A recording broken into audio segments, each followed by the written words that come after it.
Hello everyone, આજે છે નવરાત્રિનો બીજો દિવસ એટલે સવારમાં ઉઠવામાં થોડુંક મોડું થઈ ગયું હતું કારણ કે કાલે હું 3 વાગ્યા સુધી ગરબા રમી હતી અને પછી ઘરે આવી એટલે સૂવામાં પણ મોડું થઈ જાય તો ઉઠી ત્યાં તો જમવાનું તૈયાર હતું. મમ્મી ને ભાભી બનાવીને રાખ્યું હતું અને કામ પણ પતાવી દીધું હતું, પણ એક પોતું બાકી હતું તો મમ્મીએ કીધું પોતું ફેરવી દેજે તું, અમે લોકો સૂવા જઈએ છીએ.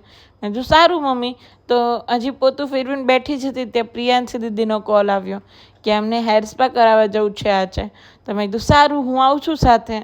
અને અમે બે આવ્યા અને આવતા આવતા ઘરે 5, 5:30 જેવું થઈ ગયું હતું અને ભૂખ લાગી ગઈ તો મેં સોલિડ મસ્તી ખાધી થોડીક અને કરી અનુપમા ચાલુ, કારણ કે હમણાંથી અનુપમાના એપિસોડ મિસ થાય છે મારે.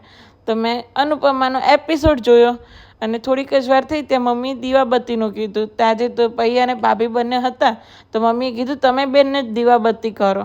પછી દીવાબત્તી કર્યા અને શ્રુતિ કરી, એ બધું કર્યું અને આનંદનો ગરબો વગાડ્યો અને એ થયું ત્યાં ફટાફટ જમવાનું બનાવી નાખ્યું હતું મમ્મીએ.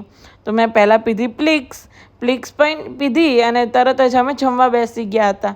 મમ્મી આજે થેપલા બનાવ્યા હતા અને મને થેપલા ખાવાની ઈચ્છા નહોતી આજે, તો મમ્મી મારા માટે વઘારેલી ખીચડી પણ બનાવી હતી તો મેં એ ખાધી. ખાઈને તરત જ હું રેડી થવા ગઈ હતી અને મેં પહેર્યું હતું પહેલાં કોટ સેટ અને પછી મેં ફટાફટ ચેન્જ કરીને પહેર્યું મારું 1 પીસ. મેં એક રીલ પણ બનાવી છે, તમને જો જોઈએ તો મારા ઇન્સ્ટાગ્રામ અકાઉન્ટ પરથી જોઈ લેજો. ત્યાં પણ હું મારી અવનવાર રીલ્સ પોસ્ટ કરું જ છું અને અમે ગરબા રમવા આવી ગયા નીચે.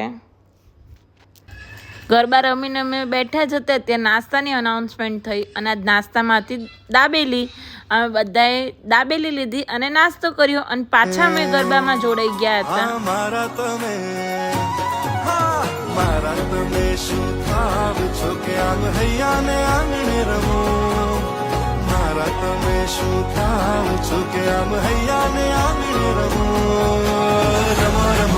તમે રમો રમો રે, રમો રમો રે, તમે ભલે રમો રે, મારે જોવા તમને રમતા રમો રમો રે, તમે રમો રમો રે. રાત્રે થોડીક ભૂખ લાગી હતી એટલે ચોકબાર ખાધી અને બસ આજના દિવસ માટે આટલું જ. Like, share and subscribe my channel. By.